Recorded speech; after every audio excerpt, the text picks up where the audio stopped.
अल हिदिया public school नावाची शाळा आहे। ती शाळा बेकायदेशीरपणे चालवण्यात येत आहे तिथं। त्या संदर्भात मी शिक्षण विभागास तक्रार केली होती। त्यानंतर शिक्षण विभागाने त्याची दखल घेऊन त्या शाळेची स्थळ पाहणी वगैरे केली त्यांनी, संबंधित अधिकारी आणि कर्मचारी।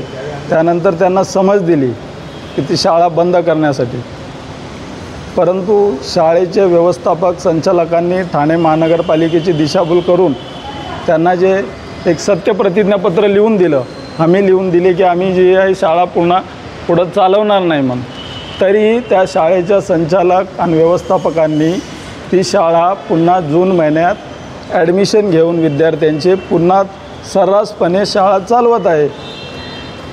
आणि पालकांसोबत आणि विद्यार्थ्यांची लोक जाणीवपूर्वक फसवणूक करत आहे। किती वर्ष झाली शाळा आता आहे? माझ्या माहितीप्रमाणे दोन वर्ष झाली आहेत या शाळेत। आणि किती ते किती इयत्ता आहे यामध्ये शाळेत? अहवालाप्रमाणे 7वी ते 10वी पर्यंत आहे।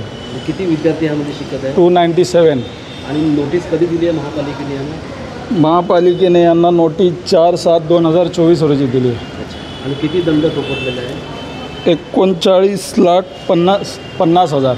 तुम्ही आता काय मागणी करताय? माझी मागणी हेच आहे की संबंधित अधिकारी, कर्मचारी, महापालिका आयुक्त, पोलीस आयुक्त यांनी या प्रकरणात गांभीर्याने दखल घ्यावं आणि हे शाळा संचालकांवर योग्य ती कठोरात कठोर कारवाई करावी आणि या बेकायदेशीर सुरू चालवणाऱ्या शाळा तात्काळ बंद कराव्या आणि विद्यार्थ्यांच्या भविष्यासोबत असं कोणत्याही प्रकारचा खेळ होता कामा नये म्हणून जागरूक व्हावं असं माझं मत आहे। जागृत राहावं आणि भविष्यात विद्यार्थ्यांचे भविष्य खराब होता नये हीच माझी मागणी आहे।